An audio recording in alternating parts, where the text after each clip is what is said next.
Okay, good day, Leonard Silks and colleagues. On behalf of Tobena Erojikwe, the chairman of MBA Institute of Continuing Legal Education, I respectfully welcome everyone to day 3 of this 7-day training program on debt recovery and asset tracing. So today's session, we will focus on strategies for efficient use of proceedings for debt recovery and effective defenses. And to do justice to this topic is no less a personality than a very exceptionally experienced and senior colleague of ours in the person of Dr. Kemi Pierro, Senior Advocate of Nigeria. So before I yield the floor to the learned Silk, I'll just go through his citation and then I'll do a bit of housekeeping. So Dr. Kemi Pierro, OFR, Senior Advocate of Nigeria, Fellow Chartered Institute of Arbitrators, United Kingdom, is the founding partner of the 21st Century Cutting Edge Law Practice under the name Pierro LP. Having distinguished himself in the practice of law in Nigeria, Dr. Pierro was recognized and duly elevated to the rank of Senior Advocate of Nigeria, that's to the inner bar, in 2006. As the founding partner of PLP, with offices in Lagos, Abuja, and his 9 partners and 43 lawyers have been able to distinguish themselves in all areas of litigation. Dr. Pierro is currently a leading prosecutor, leading several prosecution teams for the EFCC. Dr. Pierro was also part of a team representing the Independent National Electoral Commission, INEC, in the presidential election matters arising from the 2023 general elections. By reason of being an accomplished advocate in insolvency litigation, he has acted as a receiver manager to numerous major private and major private and public companies in receivership, including several appointments as receiver manager by the Asset Management Corporation of Nigeria, AMCON. He has also acted as lead support to receiver managers of numerous companies. Further, Dr. Pierro believes in alms giving, and above all, giving back to the society. And of course, that's what he's doing today. Hence, he has set up a foundation in honor of his late mother, Mujibat Folashade Idewu, MFI Foundation, as a special purpose vehicle for his philanthropy. Ladies and gentlemen, I present to you Dr. Kemi Pierro, Senior Advocate of Nigeria. But before I yield the floor to the learned Silk, I would like to remind us that the learned Silk would not be interrupted in the course of his presentation. So, and I believe that we would have so many questions to ask. So if you have questions, please use the Q&A tab on your screen. Put your questions there, and at the end of the presentation, we'll try as much as possible to deal with as many questions as time would permit. So ladies and gentlemen, without further ado, please permit me to yield the floor to Dr. Kemi Pierro, Senior Advocate of Nigeria. Leonard Silk, you're welcome, and you have the floor, please. Thank you. Thank you very much, Dr. Odofia. And thank you for also the kind words you have expressed in describing me. Distinguished colleagues of the MBA, it is my pleasure and my privilege to be discussing with you strategies for efficient use of garnishee proceedings for debt recovery and the likely effective defenses. So I will be taking you through the next 1 hour some of the very knotty issues that have enveloped this area of our law. But suffice it to, let me first of all also seek your indulgence in advance. Because of network issues, I perhaps along the way will also be shutting down my video, but you will still hear my very sonorous voice. Having said that, let me start by first of all giving you a teaser. And the first teaser is this, and it's important for us to bear this in mind, that litigation is the pursuit of practical ends. It is not a game of chess. Oftentimes, a lot of us as lawyers or practitioners, we forget that when clients brief us for any activity or any cause of action, It is for the practical end of that objective. It is not just for us to be playing game of chess and filing multiple applications. A client that briefs you to recover money wants his money, and within the shortest possible time, so that they can have full value of that money. He's not interested in multiple applications and objections. He wants the practical end of it. Now, if there's one area of law that has enveloped and been steeped in controversy in our jurisprudence, it is guardianship proceedings. Part of what I'll do today is to take you to some of the controversial areas while we discuss the strategies for the efficient use of guardianship proceedings. The first I will do is to enlighten us as to the practical steps that needs to be taken for guardianship proceedings. We will also be discussing who the actual parties in the guardianship proceedings are. I will also dovetail into the discussion as to how a judgment creditor can possibly meet or fulfill the requirement of the law in satisfying the court that the judgment debtor is, and the judgment creditor is entitled to the benefit of the guardianship proceedings. Secondly, we'll also talk about whether can the guardianship protect the funds of the judgment debtor in his custody. We will also discuss the issue of consent of the Attorney General. And more importantly, we'll discuss the implication of Section 84 of the Shariff Assin Process Law. We will then perhaps end up with the controversy generated by whether the Central Bank of Nigeria is a public officer within the ambit of Section 84 of the Shariff Assin Process Law.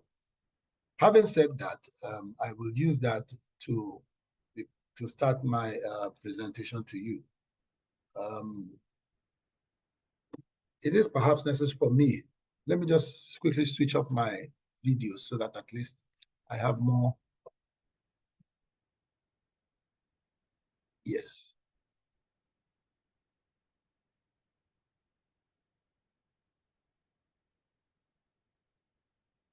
Yes, gentlemen, we will also, in the course of this presentation, we will also consider the question of decree nisi and what constitutes, in actual terms, the decree absolute.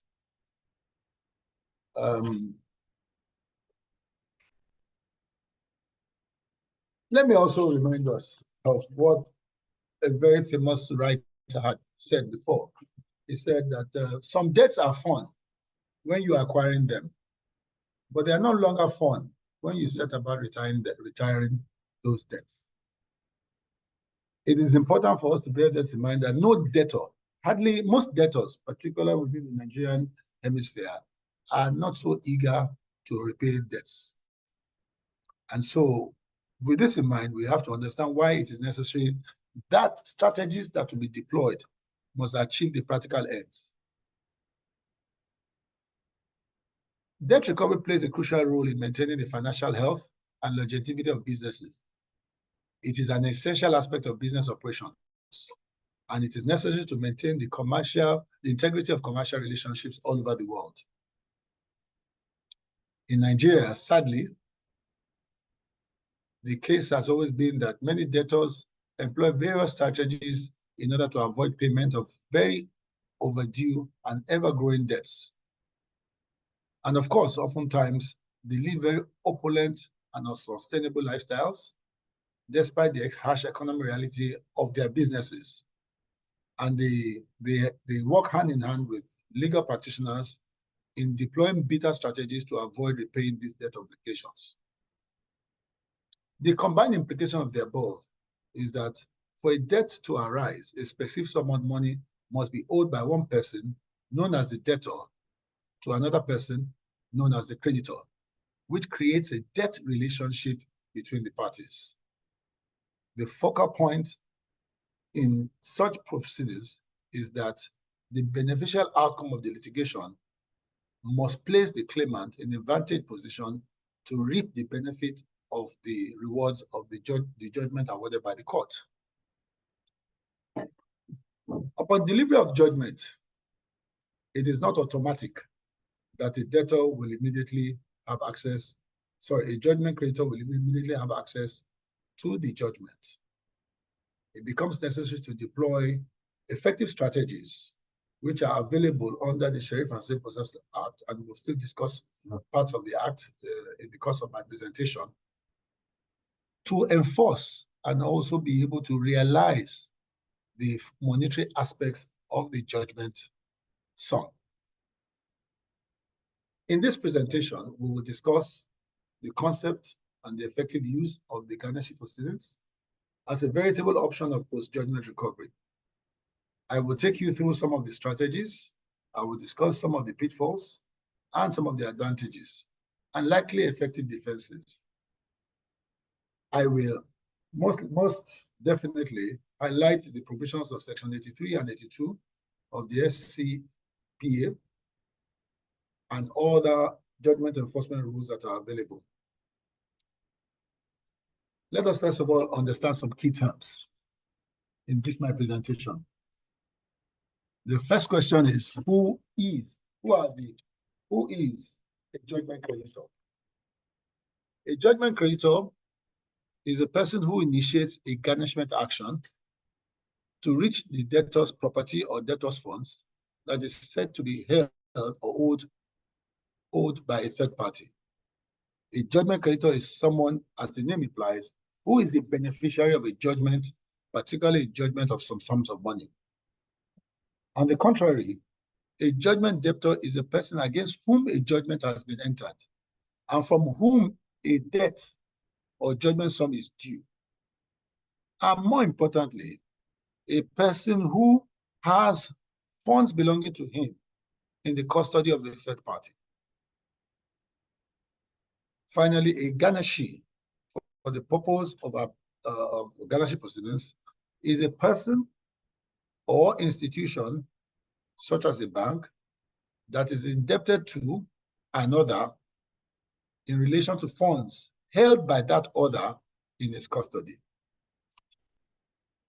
So therefore, garnishee proceedings is a process that enables the judgment creditor to attach an amount of money in the hands of any other person which is indebted to the judgment debtor.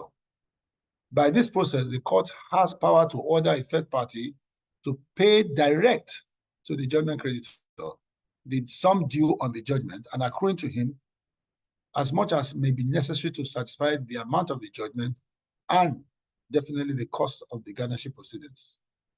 My audience will do well to look at the sections 83 to 92 of the SCPA law, and two decisions that are referred to in this slide. Suffice it to also say that I have presented a fuller article. I will give that article, I'll make that article available to Dr. Odofia and his team to circulate on at their convenience.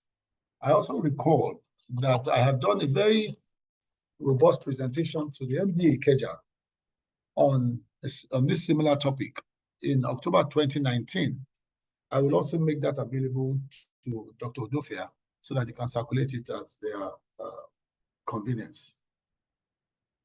A Black's Dictionary defines garnishee proceedings as a judicial proceeding in which a creditor asks the court to order a third party who is indebted to it or its belief for the debtor to turn over to the creditor any of the debtor's property held by that third party. The question then arises, what are the legal framework for garnishee proceedings in Nigeria?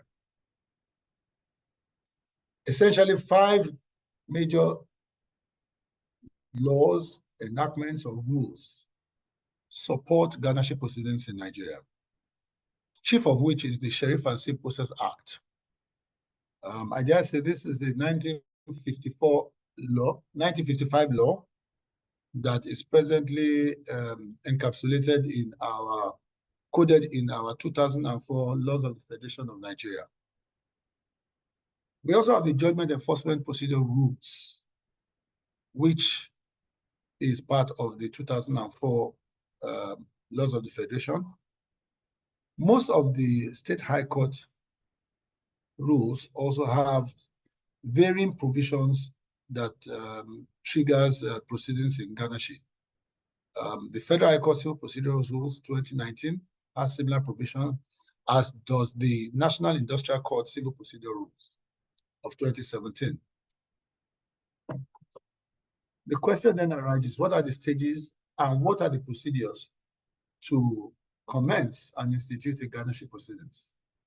But before I go to this, it is important to also ask the very pertinent question, which has also agitated the minds of scholars and jurists. And that question is whether Ganashi proceedings constitutes a continuation of the original proceedings between the judgment debtor and the judgment creditor, or whether it is an auxiliary or an ancillary proceeding on its own.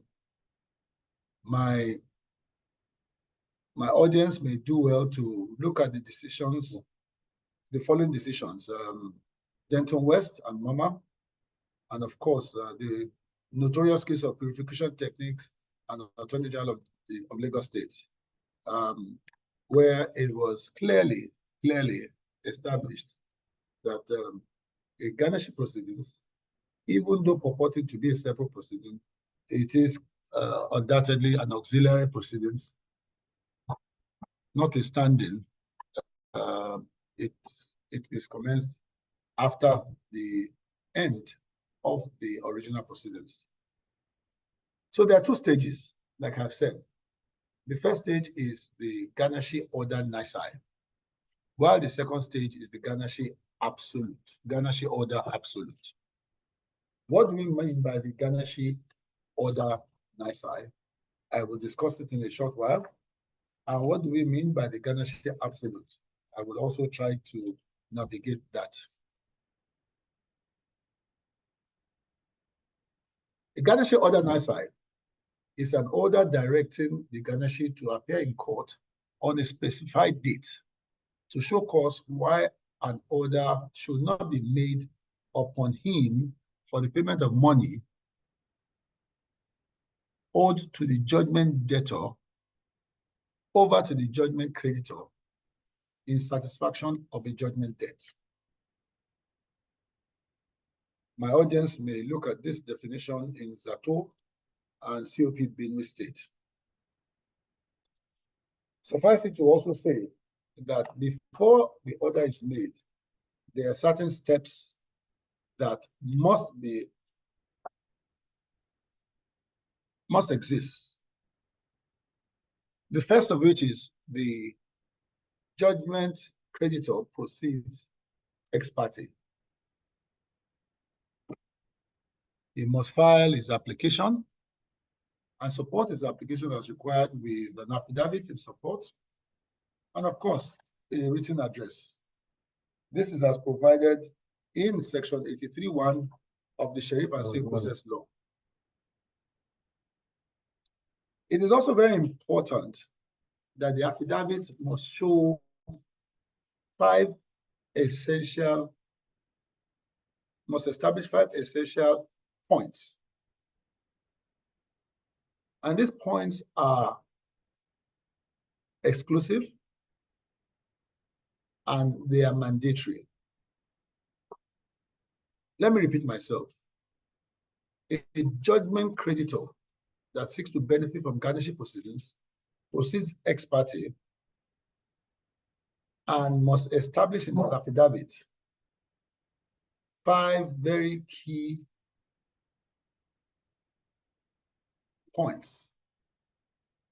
These points I will discuss very shortly.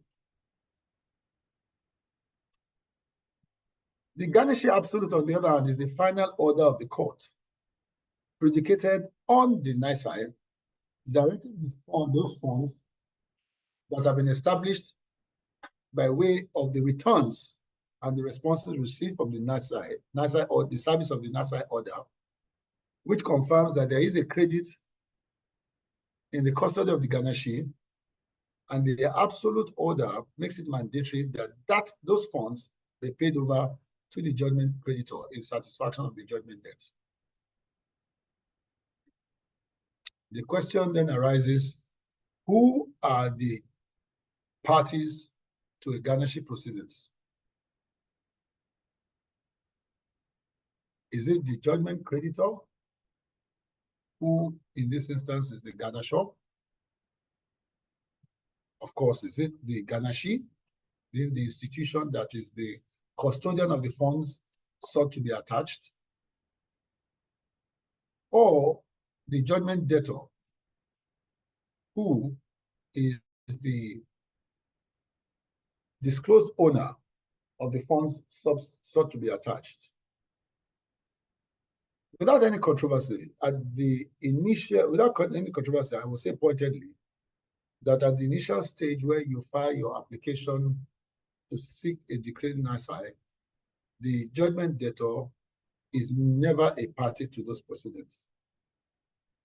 Aside from the fact that it's ex parte, the whole idea behind the decreed nisi is to catch by surprise those funds and not put the judgment debtor on alert in a manner that he will be able to move those funds and make them to be out of reach of the judgment creditor.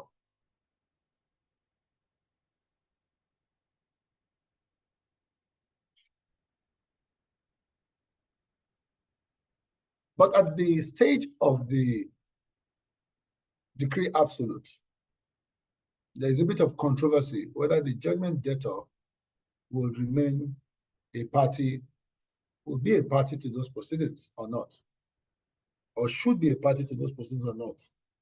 I will attempt to navigate this controversy, and in so doing, I may, and pardon me, audience, render a very minor critique of the Supreme Court decision in Interstellar, the popular case UBA versus Interstellar.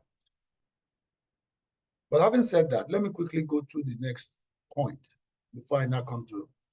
Part of what I will also be discussing is whether the Attorney General's consent is required before the commencement of garnishee proceedings.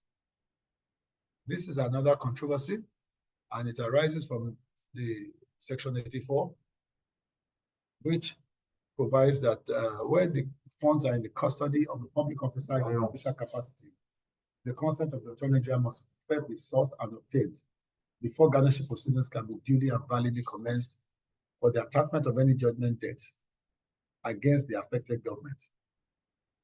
I will be discussing one or two areas of this so that at least my audience may also become better aware of some of the decisions that have been causing this controversy. In fact, this section prohibits the grant of the order nisi in the absence of the Attorney General's consent if the money is in possession of the public officer. For this reason, any garnishee proceedings commenced against the government without obtaining the consent of the Attorney General, I must say, will be incompetent and liable to be struck out by the court. I will render a little critique on this, and that will perhaps trigger an amendment of the statutory provisions that governs the garnishee proceedings. Another key point is whether the CBN is a public officer within the meaning and the confines of the Sheriffs and Civil Process Act, thus requiring the consent of the Attorney General. The point must be made that the public officer is stated to be a person who holds public office in the service of the public service of the Federation or the state. And so to that extent, any funds in the hands of that public officer must require the consent of the Attorney General. The challenge now is the Central Bank of Nigeria a public officer within the meaning and intendment of Section 84? I will be discussing again the implication of CBN and Interstellar, which now is perhaps the overriding decision on this point.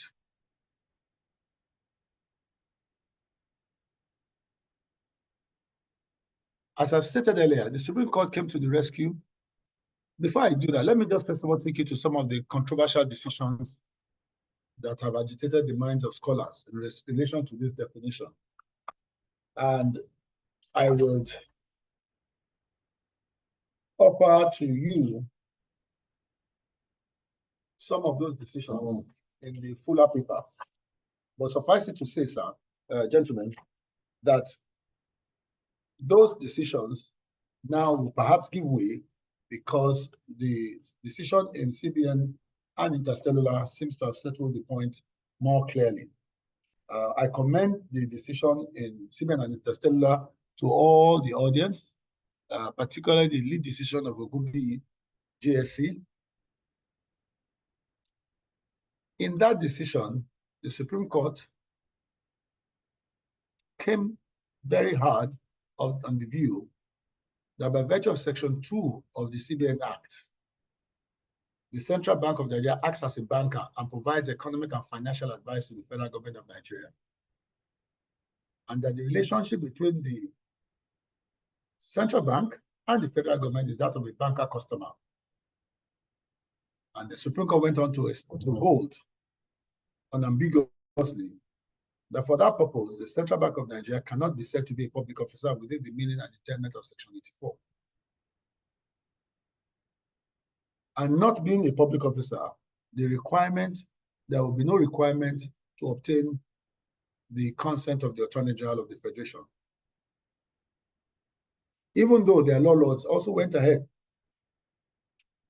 to establish that factually in that case, it will have made nonsense of the law to have required the consent of the Attorney General, because the Attorney General was, one, a party to the proceedings. Two, the Attorney General was an active participant in all the negotiations that had been between the parties before the parties decided, before the claimant decided to proceed to court to ventilate his grievances. And so to that extent, because of the active participation of the Attorney General of the Federation, it makes nonsense of the whole point to now seek the consent of the same person who is a party to the proceedings before you can then enforce the judgment.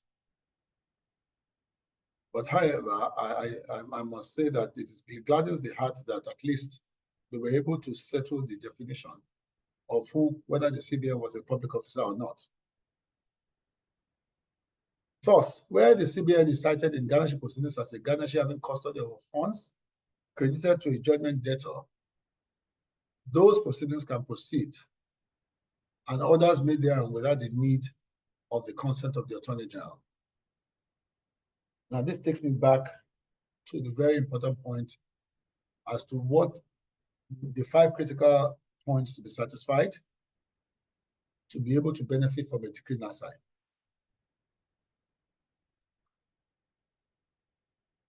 Summarily, there are 5 essential conditions. And like I did say earlier on, they are very exclusive of each other. To benefit from a decree nisi, a judgment creditor must first of all establish that it is a beneficiary of a valid judgment, valid and subsisting judgment. And in order to establish that, you must attach certified true copy of the judgment that you seek to enforce. I say subsisting because that judgment must not have expired under the limitation law. If it has, then it is incumbent on the judgment creditor to first of all have sought an application for leave to be able to enforce that judgment. The second critical condition that must be established in your affidavit, you must establish that there are funds that are attachable.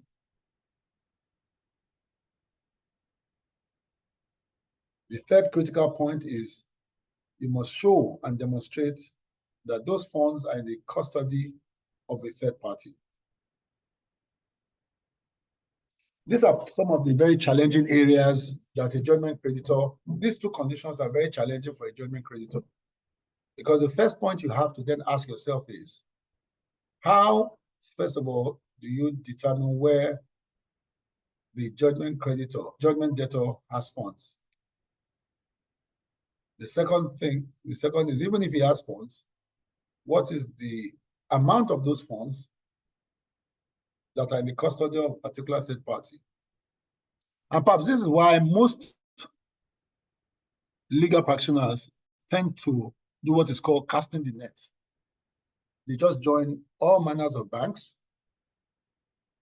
and hope that, having thrown the net wide, by the time those banks are filing returns, they'll be able to catch some, pardon my language, some fish. Even though this approach is practicable, but a lot of courts now have always directed that applicants must tone down the numbers of those banks. My own advice, from my own experiences, first of all, I always ask my judgment creditor, my client, to go through all the previous payments that have transpired between themselves and the judgment debtor, to be able to, first of all, determine which banks those payments have originated. In every likelihood, the judgment debtor may still have some relationship with those banks. So in casting my net, the first set of banks I will proceed against will be those banks where those relationships existed. And so in my affidavit, I will demonstrate the relationship between the judgment debtor and those banks. It is also important that you satisfy the fourth condition, that there are no other assets outside those funds that you anticipate, i.e., there are no movable assets, there are no immovable assets that you can proceed against, and that those funds that you seek to garnish are your only source of repayment of the judgment debt. Lastly, and very critically, the garnishee proceedings must be commenced within the jurisdiction where the garnishee resides or carries on business. All these factors are very important, and it is critical that your affidavit must be robust to satisfy those points. Where your affidavit is deficient in some of these points, then automatically you're likely not to benefit from the order you seek. It is also important for me to highlight that additionally, beyond bringing your application under Section 84, you might do well to bring it under Order 8 of the Judgment Enforcement Rules. And when you decide to bring it under the Federal High Court rules, in the Federal High Court proceedings, you can also bring it under Order 37 of the Federal High Court Civil Procedure Rules of 2009. Varying states have their different rules that may provide for garnishee or some form of proceeding like this, post-judgment proceedings. Where your application does not demonstrate the existence of a judgment by satisfying the court with a valid certified true copy of the judgment, you run the risk of having your application refused. It is also important that, like I said earlier, that judgment must be valid and subsistent. I've had situations where applications for garnishee are brought outside money judgment after 6 years, on the 7th year of the money judgment having been awarded. For me, I think such applications are abusive.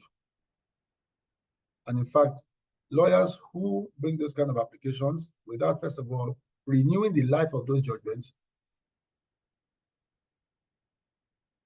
ought to be reprimanded. Having said that, the moment you benefit from the decree nisi, the next stage is for you to comply with section 83(2) of the Sheriff and Civil Process Law. That is the service of the order nisi on the judgment debtor at least 14 days before the next date of hearing. This point is very important because failure to non-service renders the subsequent proceedings incompetent and liable to be set aside on appeal. My audience may do well to read the decision in Wema Bank and Brastem Star, Nigeria Limited, where you have served on the judgment debtor. You then wait for a response, and also, of course, you must serve all the garnishes that you have joined in the proceedings.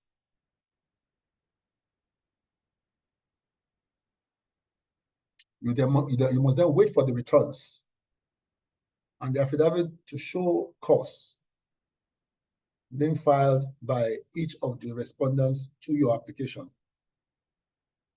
It's also important that you must study and peruse whatever exhibits are attached to each of the affidavits showing cause. Oftentimes, those exhibits would demonstrate the attempt by the garnishee, probably a bank, in trying to protect the funds of the debtor. Where you discover such attempts, it is incumbent on you to bring it up in your affidavits before the court to demonstrate that the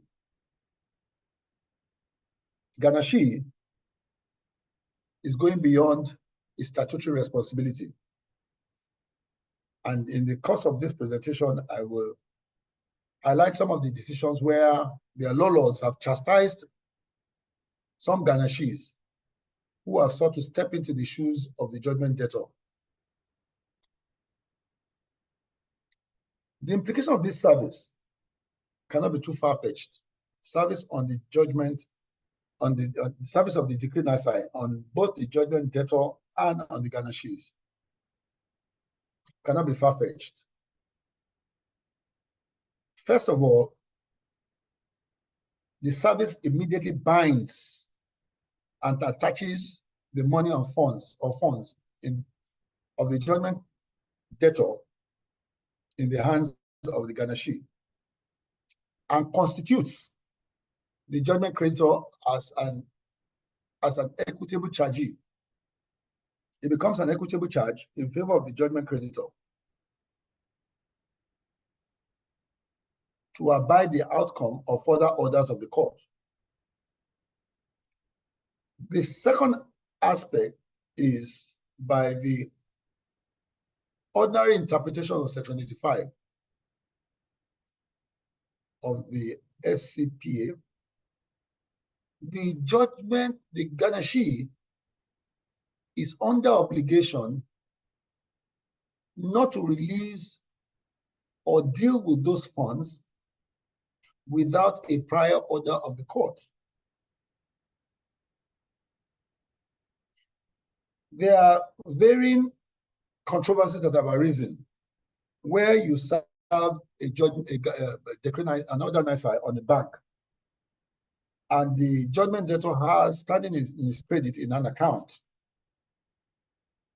some amount of money. Meanwhile, in his loan account with the same bank, he is indebted. And most often times, what the banks do is to collapse the two, to first of all, exercise their right of lien, and then disclose whatever credit balance that is due to the judgment debtor to the court.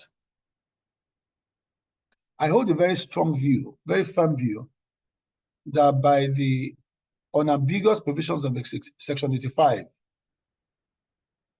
the actions of these banks are clearly do violence and contradict the intent of Section 85. It is my respectful view that what the banks should do in such circumstances is to disclose both the balance on the loan account and the balances on the credit account, and ask for court order to enable them exercise the right of lien. Doing so without a court order, in my view, constitutes an affront to Section 85. I find support in this view in the decision of Polaris Bank versus Gumau, which forms part of the paper that I presented.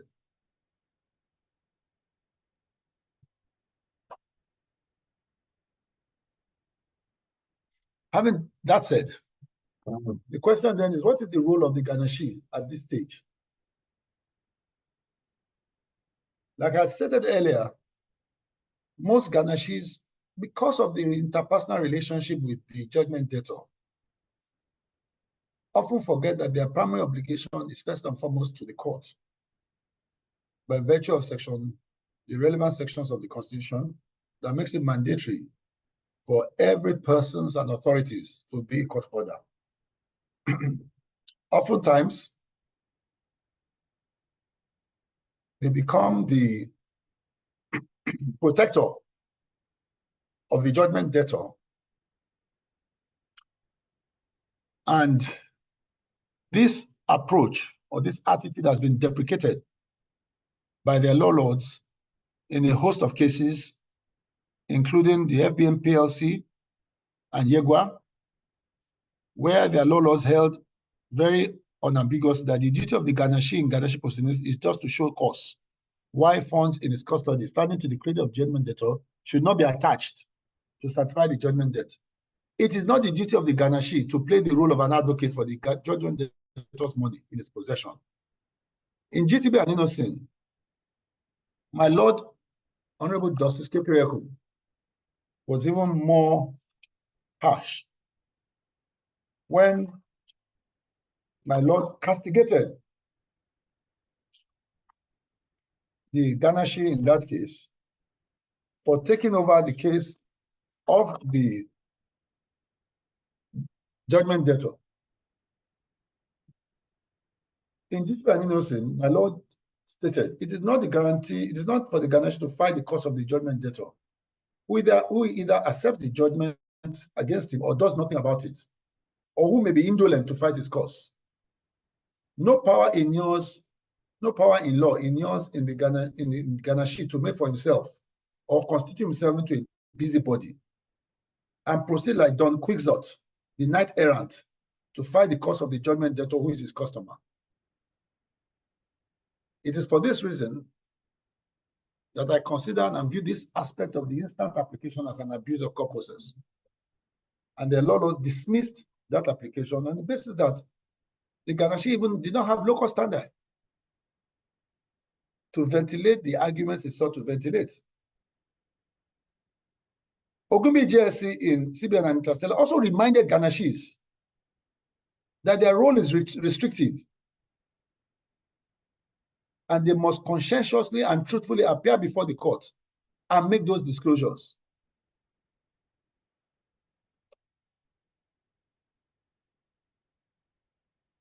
So a very vigilant judgment creditor's solicitor must be alert to be able to checkmate any Ganashi who decide to pick up the battle for the judgment debtor.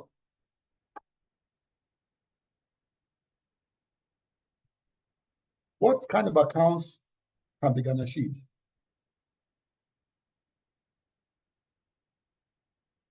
I say very boldly that any account belonging to the judgment debtor can be the subject of a Ganashi. But joint accounts cannot be garnished.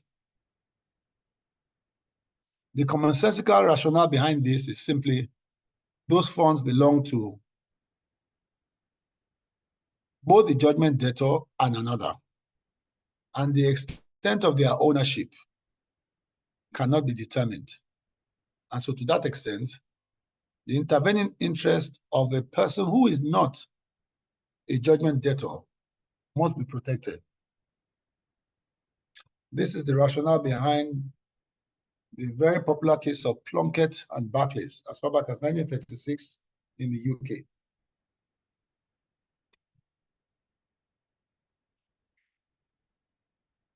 Having satisfied ourselves and receiving the returns, we now proceed to the second stage, the decree absolute.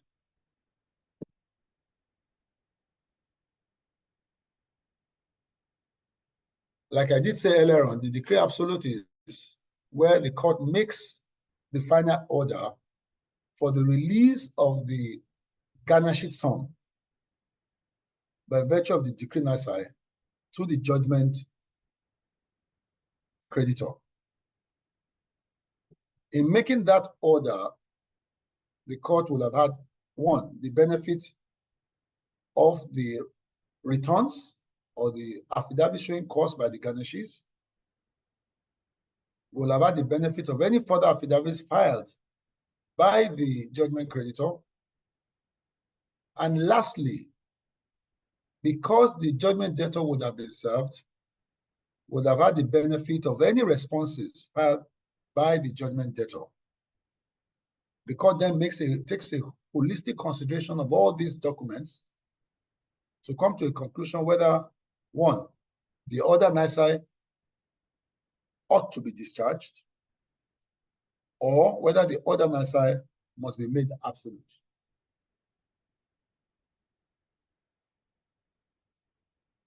I must also say and warn that where the judgment, the garnishee, bank or institution decides to arrogate to itself the power to protect and advance the cause of the judgment debtor, it runs the risk of exposing itself to liability to pay over the funds sought to be attached.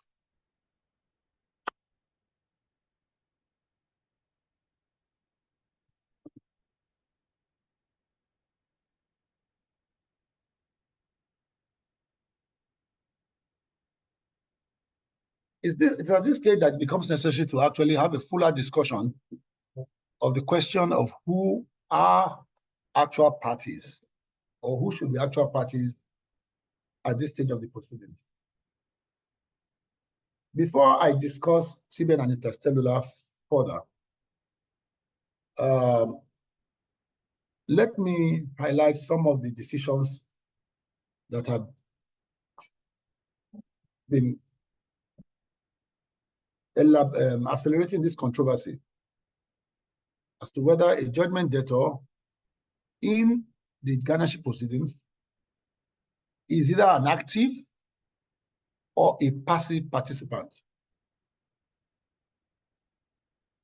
The rationale behind the decisions that the judgment debtor is only a passive participant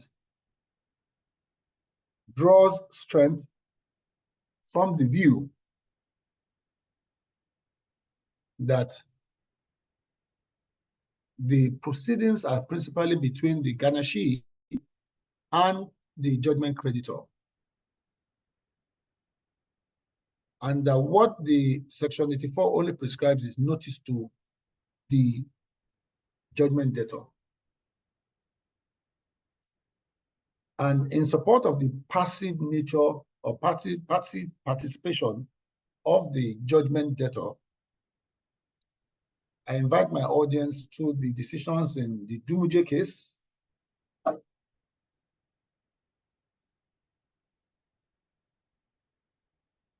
the Nigerian Ajib Oil Company versus Ogini,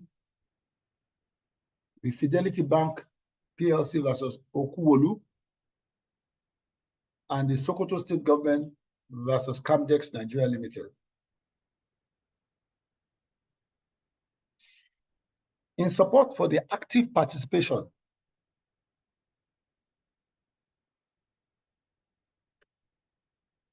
of the judgment debtor, my audience may review the following decisions: PPMC Limited versus Delphi Petroleum Inc., Denton West versus MoMA, UBA versus Ekanem, and of course, the Supreme Court decision in CBN and Interstellar.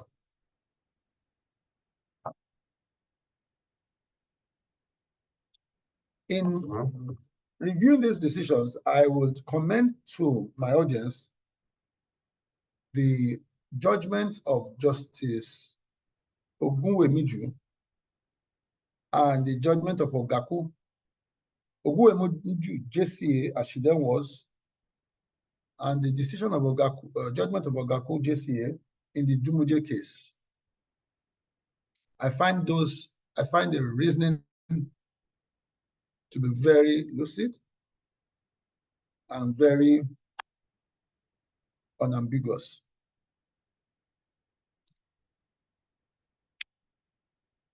Their conclusion was essentially that the Ganashi action is a separate and distinct action between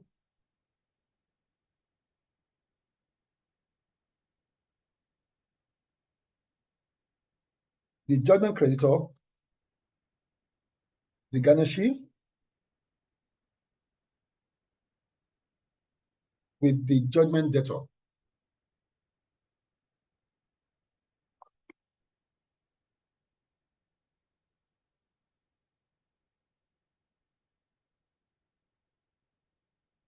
Now, that takes me to the CBN case, CBN and Interstellar. I find this decision, with profound respect to their laws, to be quite controversial. Controversial on the one hand, that even though their laws stated unequivocally that the judgment debtor is an active participant in the proceedings, an examination of the issues that were donated by the parties before them does not reveal that the question of proper parties was an issue that was donated to them. And so to that extent, their law's pronouncements in relation to active participation of a judgment debtor is with profound deference to their law's obiter. Notwithstanding, it is a pronouncement that seems to have settled the controversy. And it's hoped that perhaps when the opportunity comes, the lords will make this point even more clearer to enable us, to enable the jurisprudence to be settled. But suffice it to say that a judgment debtor must be heard on the proceedings to attach his funds. And the judgment debtor can only but assist the court in reaching an informed decision. I will discuss some of the strategies that a judgment debtor can deploy to be able to frustrate and perhaps discharge the decree nisi. But before I do so, let me quickly go through the pros, the benefits, and the advantages and disadvantages of garnishing proceedings. Without a doubt, garnishing proceedings are cost-effective compared to other writs of execution. They constitute an enforcement of judgment that is most cost-effective. They give direct access to the judgment debtor's funds and also a pathway directly to the garnisher in satisfaction of the judgment debt. They are less cumbersome and they are time effective.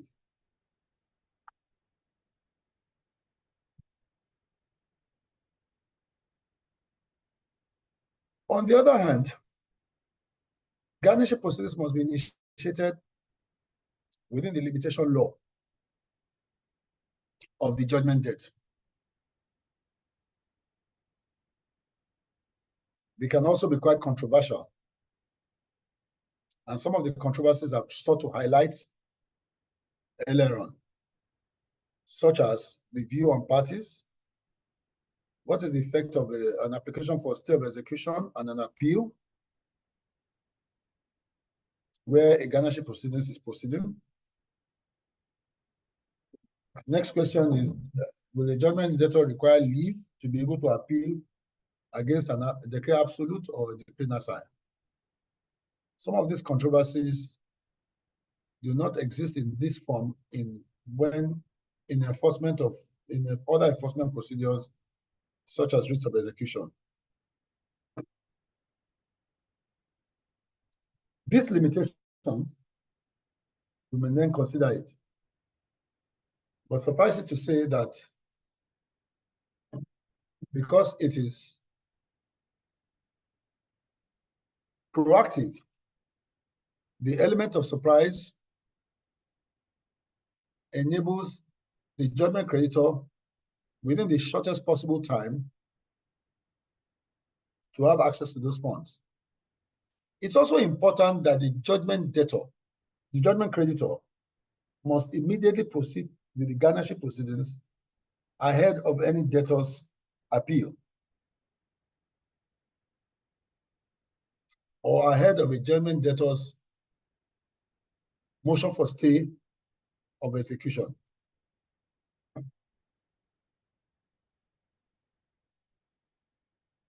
The law is tried that once judgment debtor's money is in the hands of the garnishee and has been attached, the garnishee cannot tamper with the money or pay it over, except by the order of court. The implication is that judgment debtor, once he's able to obtain the order nisi and serve the requisite parties, is therefore left with the hurdle of setting aside the order nisi, which during the period, the judgment debtor has no access to it. This is a different situation where, but for the garnishee nisi, the judgment debtor will be using those same funds to be fighting his cause in frustrating the judgment debt.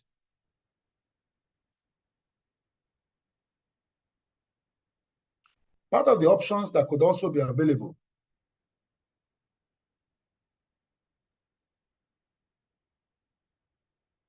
to the court is, rather than stay the entire proceedings when faced with an application for stay of execution, rather than stay the entire proceedings where an application for stay of execution is filed against a garnishing proceedings, the court may exercise its discretion to make an order for the payments of the judgment sum into an interest-yielding account with a commercial bank, pending the hearing and examination of the appeal. This often arises where the court is not inclined to making the order absolute. And so a judgment creditor's solicitor might consider proposing this option to the court.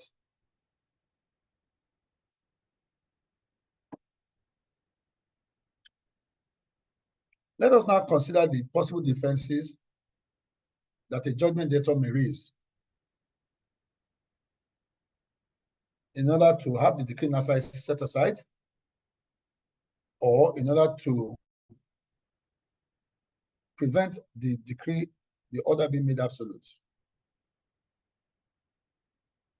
The first, which will also always be apparent from the affidavit showing cause, is that the accounts sought to be attached are in debit. The second is that the decree nisi must be set aside for want of or excess of jurisdiction. For instance, where the amount is not in accordance with the judgment of the court, or where the requirement of the consent of the general is required, or more importantly, where there has been failure to serve the order nisi. And of course, where the money is in a joint account, sought to be attached. the judgment debtor could also raise the very important objection that the garnishee application is being taken before a wrong court. If you recall, my audience, I had said that the jurisdiction, the garnishee application must be filed where the garnishee resides or within the jurisdiction where the garnishee carries on his business.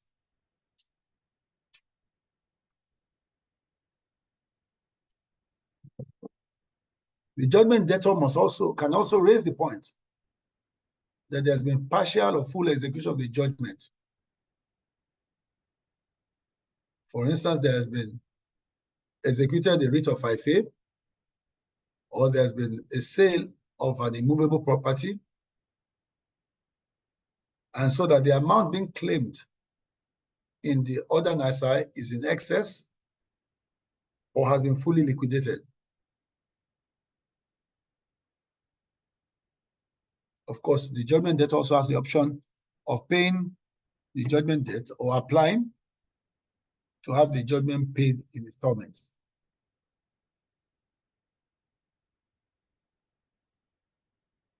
He can also demonstrate in his affidavit that there's been an appeal against the judgment and then file an application for stay of execution.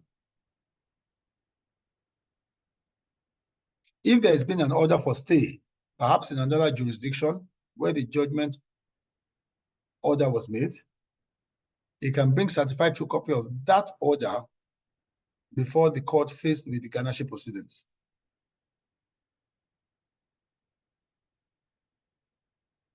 More importantly, the judgment debtor can on his own demonstrate that he is actually owing the garnishee by way of a lien or a set-off.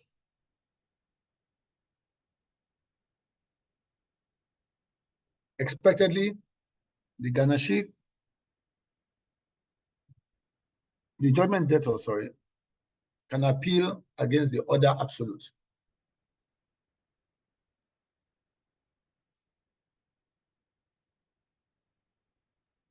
Before I just round up, another question that always agitates the mind and has also created a bit of controversy is whether a court faced with garnishee proceedings and also faced with evidence of an application for stay of execution or an appeal should still proceed to take the garnishee proceedings, notwithstanding those applications or the appeal. My audience may do well to look at some of these cases that I will quickly read out. Those cases that support the view that application for stay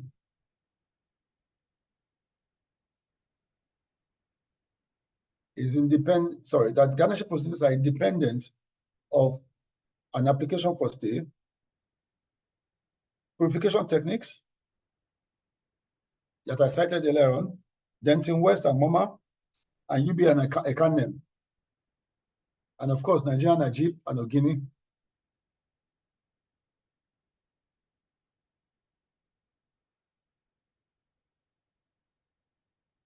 Pardon me. These cases hold the very firm view that an application for stay automatically affects garnishee proceedings. On the other hand, we have the cases of Standard Trust and Contract Resources, First Inland Bank PLC versus Effiong, Nigerian Breweries versus Dumuje, Delta State Government and KDU Investment, WAEC versus Nkoyo Edet and Nkang, and the very popular case of Vaswani versus Sabalak. those cases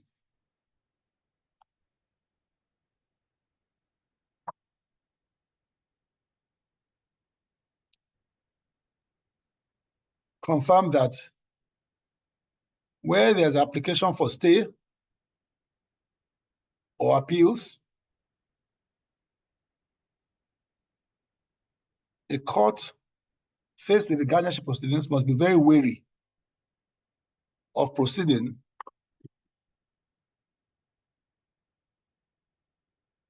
with guardianship orders.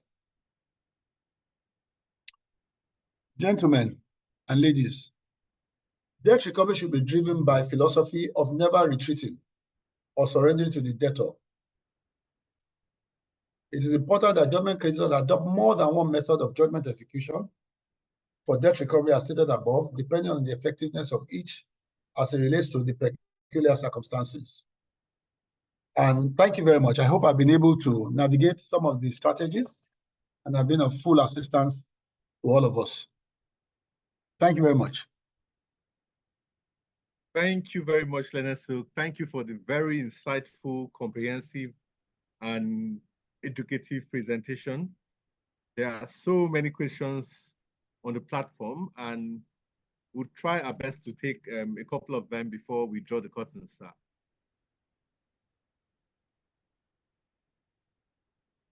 Thank you very much. I'm on standby. Okay, sir. So Olu Ebam asks, or says, thank you for enlightening session, and asks, and says some rules of court require a judgment debtor to issue discovery forms, to the institution in possession of the judgment debtor's funds. Does that requirement not defeat the essence of garnishee proceedings? And is it not ultra vires the Sheriff and Civil Process Act?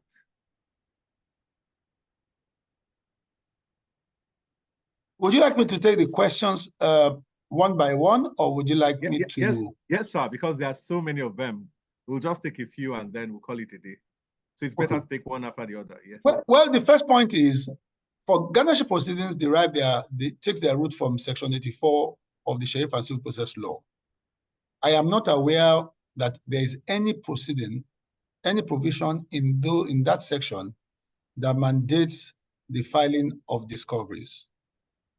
But I must also say that I understand the rationale behind why courts require you to proceed with discovery first. The practice has always been the notorious practice has always been that lawyers cast their net very widely. And they proceed to court by joining 27, 22 banks. And so you have situations where when the proceedings are called, the entire court is filled and congested with lawyers from different banks where there's no iota of relationship whatsoever with the judgment debtor. And so because of this, the courts have tried to manage their proceedings better by insisting that you should proceed with discovery. But I will say this very unambiguously. The request for discovery is completely outside the provisions of the Sheriff and Civil Process Act. It is not one that is required. And so to that extent, I'm of the respectful view that those courts that make those orders for discovery are infracting against the essential objective of garnishee proceedings, which is one, the element of surprise. The moment you go for discoveries, it must be appreciated that the judgment debtor has relationship with the banks, for instance. I doubt whether any bank, knowing that he has a good relationship with his customer, will, in the course of disclosure, come to court and make those disclosures without first warning or alerting the judgment debtor to move those funds to more secure accounts. So making those orders by themselves defeats the main objective of garnishee proceedings. I do not recommend it. I do not support it. And I hope that will give you my own view of the practice of the practice of discovery in garnishee proceedings.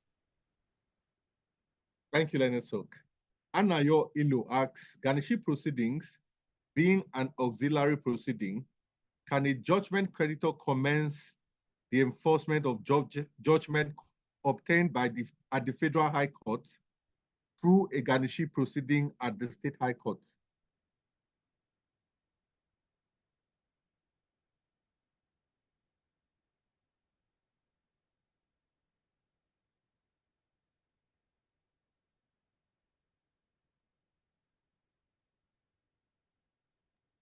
Please, can you repeat it again? Okay, my understanding. You obtain a judgment at the Federal High Court.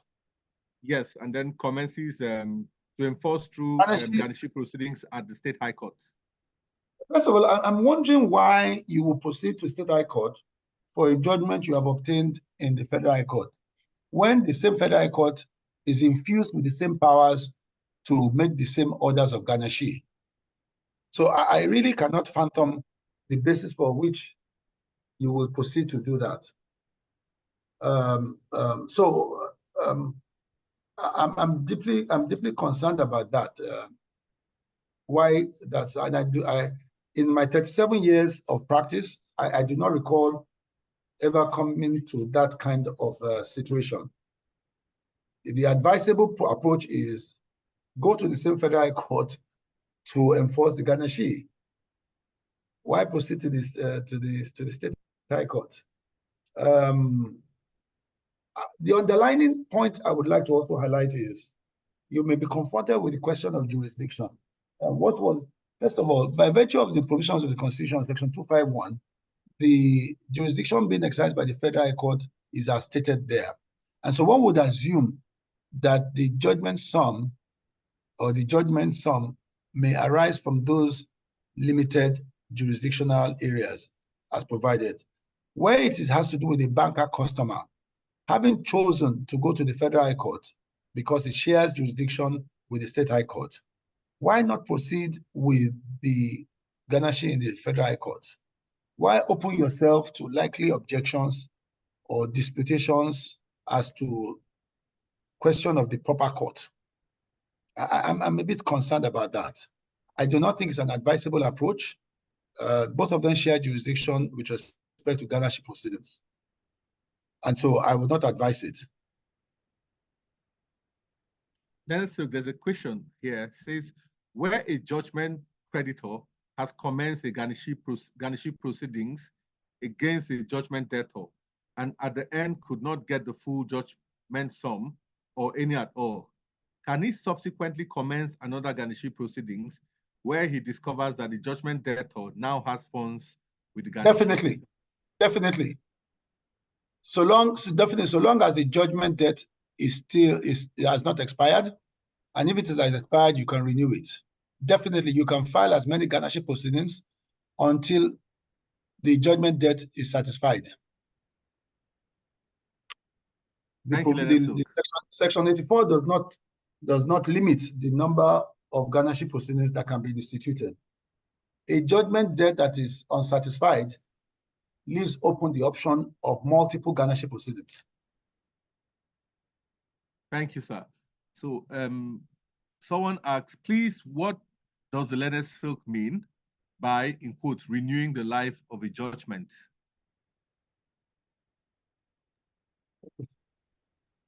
Judgments, by virtue of the limitation law, in applicable both in states and federal, a judgment for a sum expires after 6 years. It becomes statute barred to enforce that judgment without going to renew the life of the judgment. And so after 6 years, you must proceed to renew the life of the judgment to be able to enforce it under a garnishee proceedings. Failure of which is you leave your garnishee proceedings to an objection that may have it essentially terminated on the technicality. Thank you, Leonard Silk. And I think that also takes care of the other question by Anayo Ilo, who asks, what is the limitation time for enforcement of judgment? So the next question, sir, is, it goes to us. Where a garnishee requests for further particulars,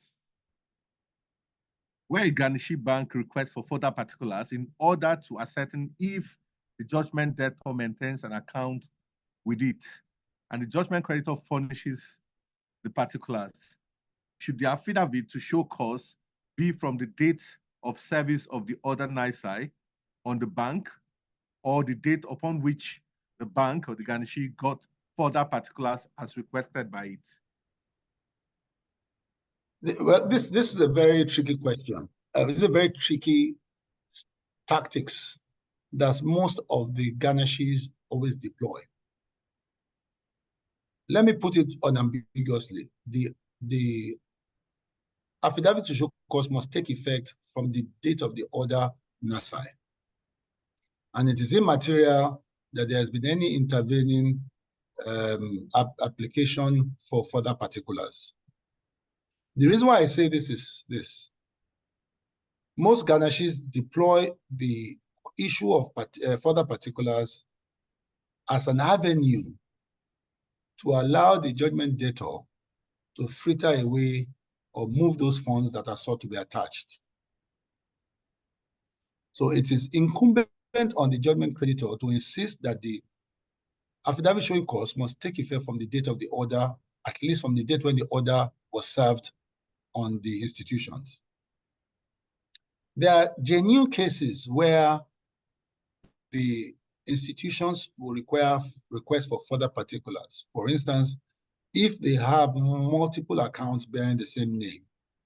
And so what they are seeking to identify is to know who actually is the judgment debtor, so as to be able to assist the court. But even when those requests are genuine, I hold a very strong and firm view that the affidavit showing cause must date back from the date of service of the decree nisi, and not from the date where the provision of additional particulars. To do otherwise would be to defeat the objective of Section 84, which mandates a garnishee to file an affidavit showing cause upon service of the order nisi.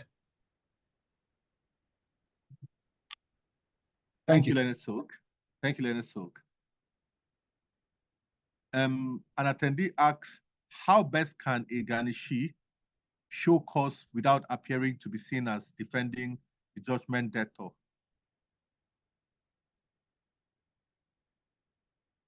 Very simple. File your affidavit to show cause.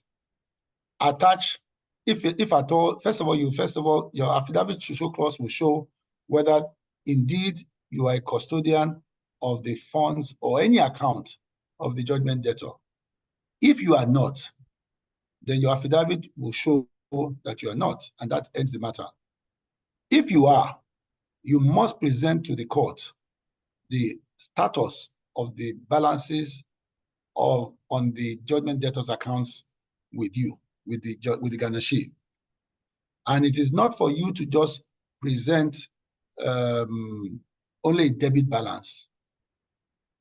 You must show from the statement of account what was the debit balance as at the date when you received the decree nisi order served on you. Where your disclosures are transparent, in my view, you have met the clear intendment of Section 84. I will draw attention to the case of GTBank versus Innocent, and GTBank and Innocent and Zenith Bank.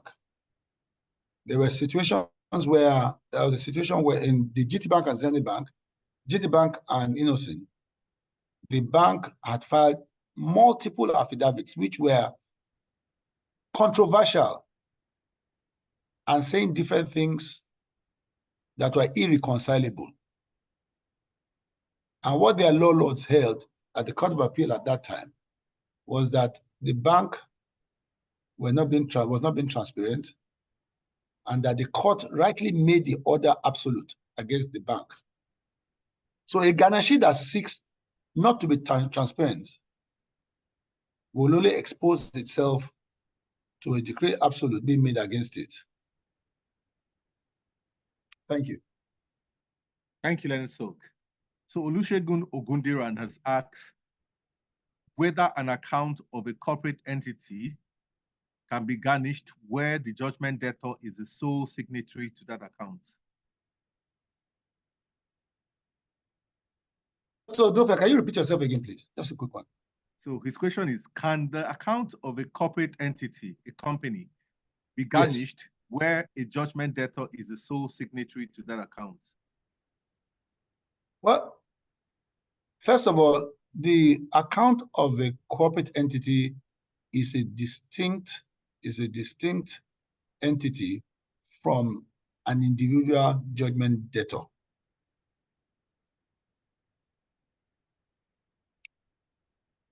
Where you seek to attach the account of a company, in my view, you ought to ask for leave to lift the veil of incorporation, and then you will demonstrate that that company is being used by the judgment debtor and that he is the alter ego, the sole signatory of that entity.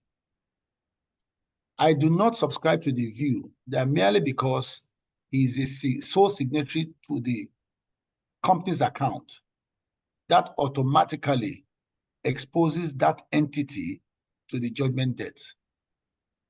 The entity is not a judgment debtor.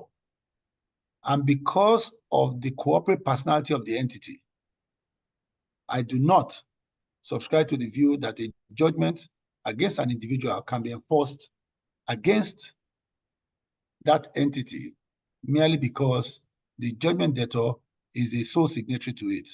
You will need to go back to court to seek leave, to lift the veil of incorporation, and these facts are what you will demonstrate to the court to exercise that discretion in your favor. Thank you, Leonard. Thank you. I believe a similar principle may apply to Catherine's question. So Catherine also asks, can the account of a cooperative be garnished for the death of one of its members? Again, the same principle will apply. A cooperative is also a distinct entity from any of its members. A cooperative is more like a joint account. And if we rely on the principle established in Plunkett and Barclays, funds jointly held in the form of a cooperative cannot be garnished on account of the judgment debt of one of its members. So that principle will apply. I agree. Thank you, Leonard Sok. Abiodun Akimbi has asked, Leonard Sok, what happens if the judgment debtor is evading service of court process at the stage of garnishee order absolute?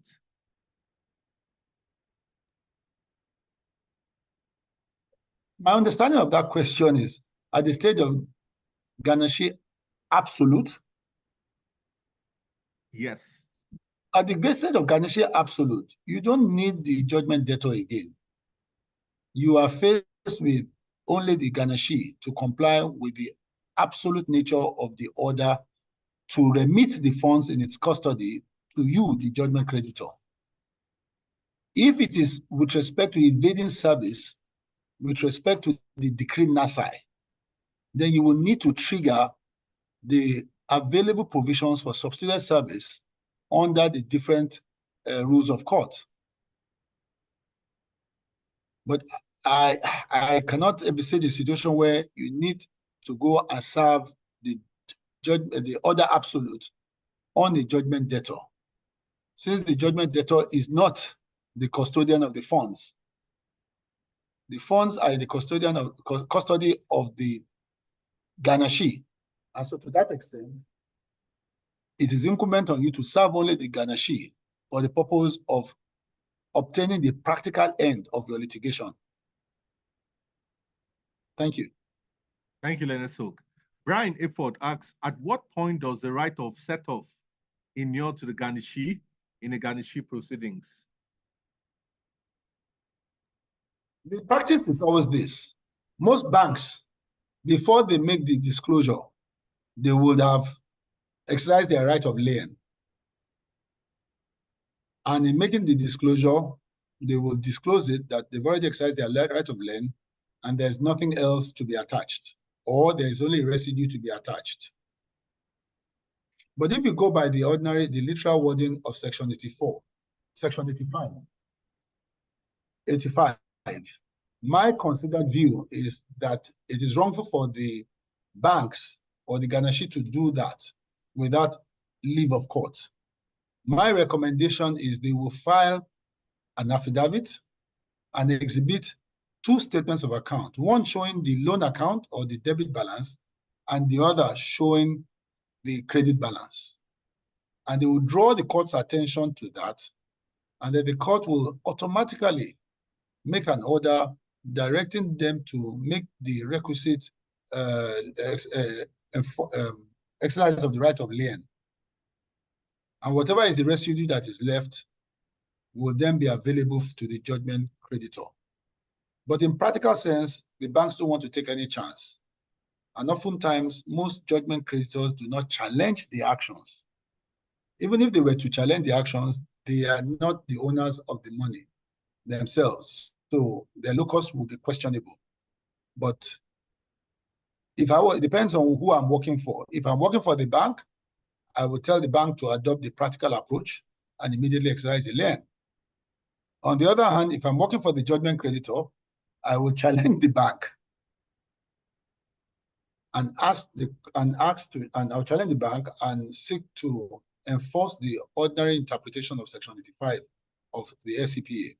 Whichever way we look at it, the practical sense of this is there probably will be little or nothing left for the judgment creditor.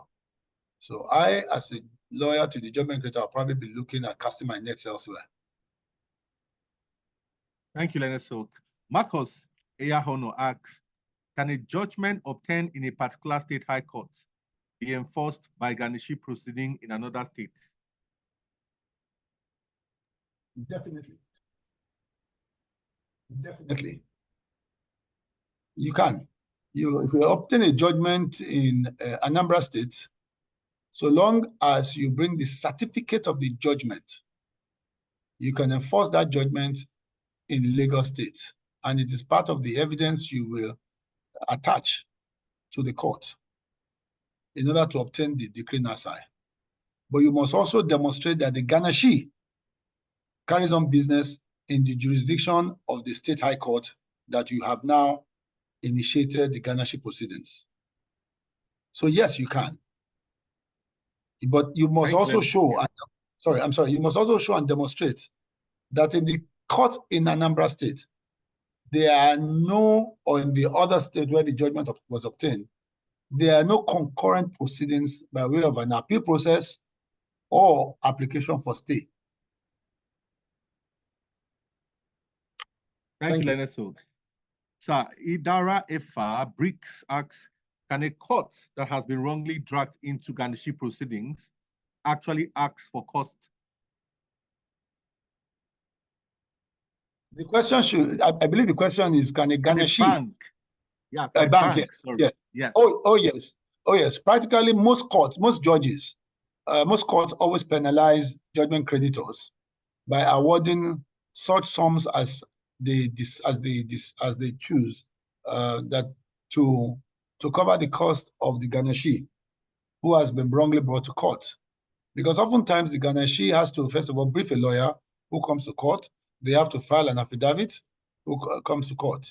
And that is the penalty the judgment creditor will have to bear for, quote, casting his net too wide. Yes, the courts do that. And if I was a Ganashi's lawyer, I will apply that the Ganashi be indemnified in costs.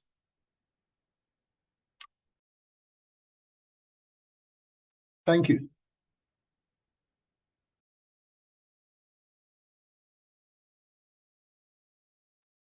Dr. Odofia.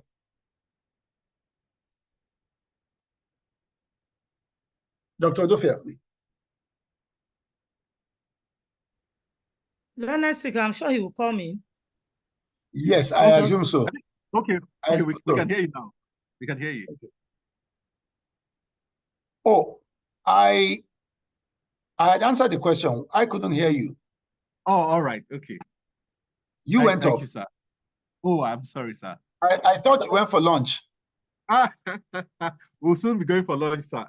So we'll take just a few questions. There are so many here, but we can't take all of them. It will be unfair to keep Leonard Silk longer because he had joined, I think, 20 minutes before the commencement time, and we're grateful for that. So we'll just take a few questions and then we'll draw the curtains. Let's say there's a question here. Can a company where the judgment debtor has shares be garnished? Again, the principle will apply. The company is a distinct legal entity. You cannot garnish the funds of the company in satisfaction of the debt of a judgment debtor. However, two other scenarios can play out, where the company is an affiliate or surrogate of the judgment debtor company. Then you will need to seek leave of the court to enforce that judgment against the surrogate or the holding company or the affiliate. And the court will have to exercise appropriate levels of jurisdiction, discretion in that respect. But on the state of the law, particularly on the distinct legal personality of companies, I think it is not proper and it is not acceptable to enforce a judgment debt owed by a company against another company just merely because the judgment debtor owns shares in the other company. The only assets that are available for enforcement for a judgment are those shares, and so not the funds of that company. And so you will have to go back to court for leave to enforce the judgment against the shares of that company. Thank you. Thank you, Leonard Silk. So there's a question. Is there any remedy for a judgment creditor when the judgment debtor's money via garnishee did not satisfy the judgment debt? We will have to beat this time and be patient. He has to wait and continue to monitor the business of the judgment debtor, and he can file as many garnishee applications against the judgment debtor once he finds any other funds. He will have to conduct district investigations to see whether any other funds are available. If he does not want to go by way of garnishee, he may also consider both movable and immovable assets of the judgment debtor. So the options are not closed for him. He can still come back once he finds that there's any funds that are available for enforcement. Thank you so much, Leonard Silk. I think we'll take just one more question before we draw the curtain. I think Mohammed Salih, can shares of shareholder in limited company be attracted? I think that, can a joint account of husband and wife be garnished by death of any of them? I think Leonard Silk did address that. I don't know if you want that Pluckett and Barclays, 1936. Because you cannot determine the proportion of the funds that belongs to the judgment debtor and the other spouse. So joint accounts are completely extrinsic to garnishee proceedings. So the very last question that was posted here, which will be the last question I'm going to ask, I've skipped several of them. I think there are 29 that have not been taken. It says, is there any encumbrance protecting the account of the police force in any commercial bank when it comes to enforcement? This is a very tricky question, but if I have to go by the decision in CBN and Interstellar as it relates to the question, the interpretation of Section 84, monies in the custody of a public officer.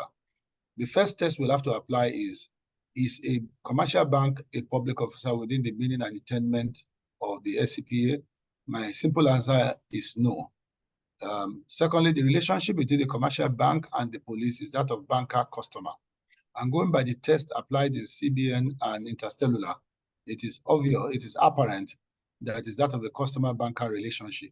And so to that extent, the requirement of the consent of the public officer, the requirement of the consent of the Attorney General would not be required, would not be necessary. So going by these two answers or these two points, my view is that the funds not being in the custody of a public officer, but rather in the custody of a commercial bank, will be available for garnishing, notwithstanding that they belong to the police. So I wish you luck. Thank you so very much, Leonard Silk. Thank you so much for taking time to answer all the questions. And on behalf of Tobe Nairo-Jikwe, the chairman of NBA ICLA, I want to express our profound thanks and gratitude to you for your very insightful and educative presentation, the time you spent in the research. This was quite detailed, and we thank you so much. We cannot thank you enough. We're immensely grateful, Leonard Silk. And we hope that when we come next time to knock on your door, you're always open to us. Thank you so much, sir. We're grateful. Thank you, Dr. Odofia. It's been a pleasure. I recommend two of my earlier papers to your audience. One is the presentation to NBA Ikeja branch, where I also, it was a very detailed paper on garnishee prospects, challenges, and avoidable pitfalls. I also have reduced this presentation into a 49-page article. I will ASAP send it to you by email, and you can make it available to your audience. I commend the paper. It's quite exhaustive. My slide did not exhaust most of it because of time constraints, but it's a 49-page paper and much more detailed. So thank you for the opportunity. I have also been enriched in the presentation, in the research, and in the presentation for it.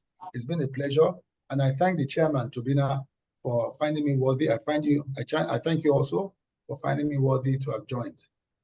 I can see that we have presently about 457 people, and I must thank all of them for finding time to join this.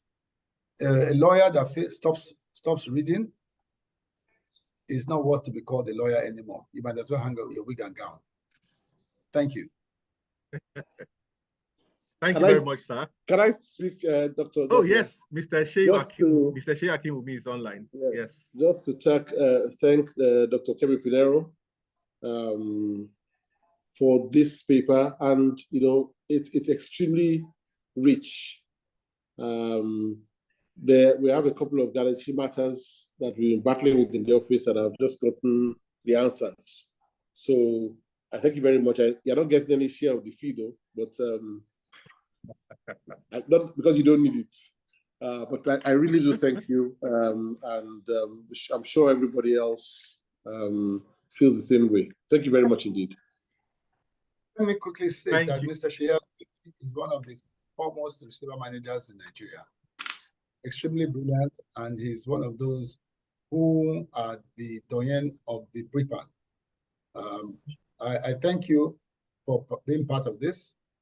The issue of my fees, the issue of sharing fees, I will take that offline with you, and I will monitor that. If I don't, otherwise I'll talk to your partner about it. Thank you very much. God bless. Thank you. And ladies and gentlemen, I also thank members of the audience. At the point we're about almost 700 online, and in spite of the fact that it's a Friday, so thank you for your patience. Thank you for joining us. And do not forget to join us on Monday by 2 o'clock. Mr. Seyi Akinwumi will be speaking on the use of receivership for debt recovery. So with that, I think it's a convenient time to call it a day. So have a brilliant evening and weekend. Cheers. Bye-bye.